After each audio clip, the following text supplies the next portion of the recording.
Father, and of the Son, and of the Holy Spirit. Glory to Jesus Christ. Forever. It's pledge time. You get it for 3 seconds today. St. Paul says,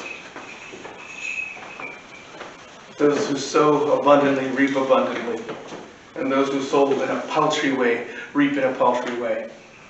So as we're preparing to receive our pledge forms for the 2020 liturgical year, it's no secret that the church has needs, and that those needs are entirely funded by your generosity. So remember, we live in an old building here. Be generous. We're growing. There you have it. Moving on.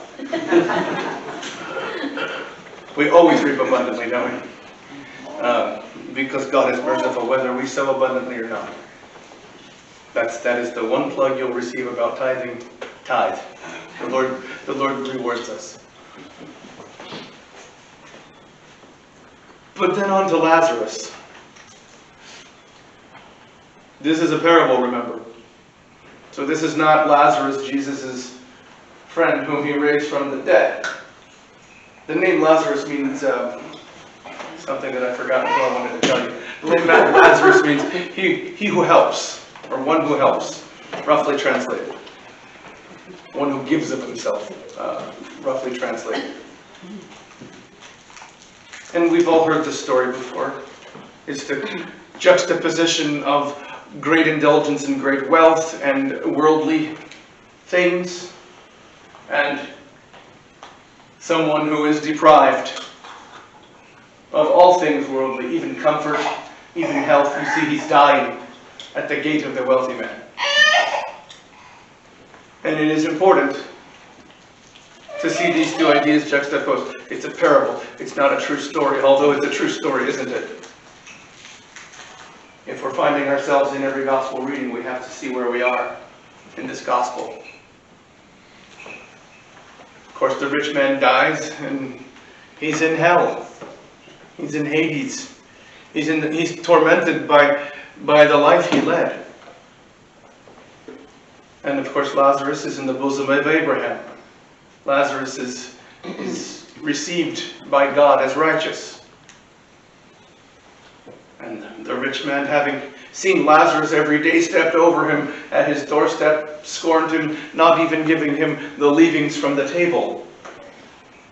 Calls out right then to Abraham, "Hey, save me." "Can't save you."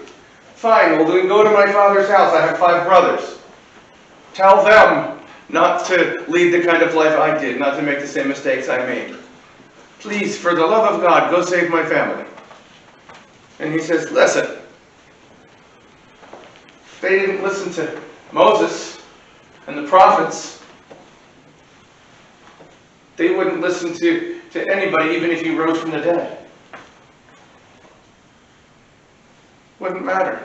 I've been telling them how to live. I've been telling them how to live in a righteous manner and not be choked by the cares of this world. Ever since I encountered them in the desert, destitute. Ever since they had nothing under Pharaoh in Egypt, I've been telling them how to live a righteous life. I gave them the law. They still made the golden calf. I've done everything. I sent even my son, and he's going to rise from the dead. They won't listen, even if somebody rises from the dead. If it's not enough that I would have already given you in the law, many of them aren't going to notice when somebody rises from the dead. It's not going to matter. We have an image in Lazarus. Forgive me, my voice is losing. We have an image in Lazarus of humility, extraordinary humility. Lazarus hasn't got a care in this world, technically speaking, because he hasn't got anything. He lives very close to death. In fact, he's dying, relying entirely on the Lord's generosity. The Lord to provide everything, and he's grateful for everything, even the dogs cleaning his wounds. This is gratitude. This is maybe one comfort he might have. And then you have this man, feasting sumptuously, wearing the most expensive clothing, living in a place that is grandiose, probably. A man who literally has everything that this world can offer. And obviously he is an image of indulgence and pridefulness and self-absorption. And this will not get us into the bosom of Abraham, will it? It requires a generosity of spirit, which requires humility, which requires a giving spirit. Giving to the poor and those who are in need. We are instantly, probably, likely to think of that in a financial way. And that's important. It is important to give to those in need. It is important never to scorn a beggar. But consider what a beggar might be. It's easy to envision the homeless bum at the stop sign, and you cannot drive away because you have a stoplight or a red light.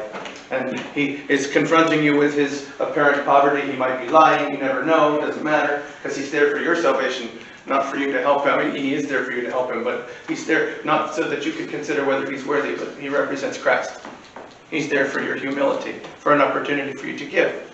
But that's an easy example. That's an easy image. We see folks like this, and perhaps we act like the rich men and scorn them as if they were Lazarus, and whatever, go about our day and are absorbed with our cares. But consider, what is a beggar? What really is somebody who's in need? Because every single human being that you encounter is the very image of Christ. Whether it's an executive with plenty, whether it is somebody with nothing, whether it is your average neighbor, citizen who has about what you have, or somebody you actually can't stand, you're going to encounter those. These are the very image of Christ. And it is a test of our humility, how we interact with that person. Is it contemptuous or is it compassionate? These two are opposites. The rich man constantly acted contemptuously towards Lazarus. And Lazarus sat there in the providence of God, waiting on his deliverance, waiting on his care.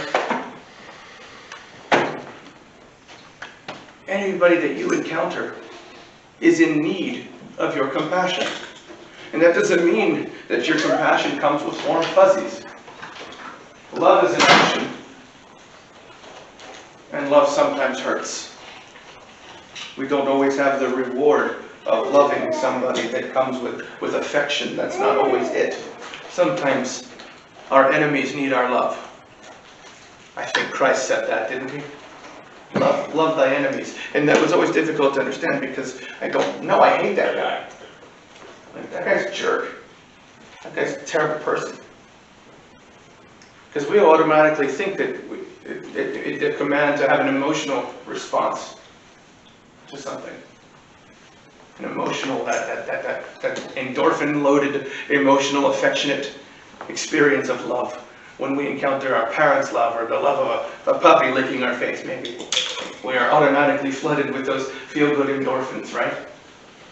And we think that's love, and it's part of it. It sure is. It's a very nice, easy love. But love is an action. We're commanded to love our enemies. We are commanded, if we want to go to heaven, to choose door number 1, which is compassion. Door number 2 is contempt. Door number 2 is wider and easier. There's even an escalator to door number 2. And those little people movers like at the airport. Sorry, I was in the airport recently. I love those things. These are the coolest thing I've ever seen. But there's one of those that goes right through door number 2. And that's contempt. And it's got flashy lights and good food. And they're free snacks. And puppies. Everything attractive. Nice couches. Perfect temperature. There's a Starbucks there too. That's door number 2. Door number 1, it's very narrow, it's very small. You have to walk upstairs. There's a lot of them. They're a little bit creaky. They're slippery. And getting there smells bad. You have to work. And at one point you even have to climb a rope. At one point you even have to go through like a maze on your hands and knees just to get to this stupid little door that doesn't have any pretty lights or anything comfortable. And there's no Starbucks. But behind door number 1 is the way to heaven. And this is compassion. And compassion takes work. It takes humility. It takes self-emptying love. That is what is required of us when we interact with any human being. That is the beggar at our door. I will point out to you this. Christ calls the beggar by name. Again, this isn't a real person, it's a story, but it's a teaching tool, it's a cautionary tale. The beggar has a name. The rich man has no name. The rich man has no name. Christ does not recognize him. Christ can call Lazarus Lazarus because Christ has given Lazarus his image. Now Lazarus is the image of Christ, the image of humility. The rich man is the image of the foreigner who is not recognized by God. He is the goat who is not reckoned. Depart from me. I do not see a lamb. I don't see a sheep. I see a goat. An ornery goat who did not obey. And anybody who's ever kept goats or sheep knows the difference. I have goats myself. They're adorable and I love them. But they're ornery little things. And they don't obey. They obey themselves. Sheep are very, very prone to listening and being guided and loving those who take care of them. The goats don't have names. The sheep do. Lazarus had a name in this parable. The rich man does not. Where are we in this gospel? Which one is us? I think we need to consider that on a daily basis. At the end of time, when it's time for us to give an account for our lives, will Christ know our name? Or will we go nameless into oblivion? It's a choice. It is a calling. It is a existential consideration. This world falls away. Eternity is just that, eternity. I'd rather God know my name. And I don't know from day to day how good a job I'm doing about preserving the name. Your name is Jesus Christ. You are made in His image and made to acquire His likeness. We're to be a mirror image of God. Will He see a lamb worthy of sacrifice? Or will He see a goat that He doesn't recognize? What name will you be called by? The Lord wants to have you stand before Him. I hope it is the name of Christ. In the name of the Father, the Son, and the Holy Spirit. Glory to Jesus Christ. Glory forever.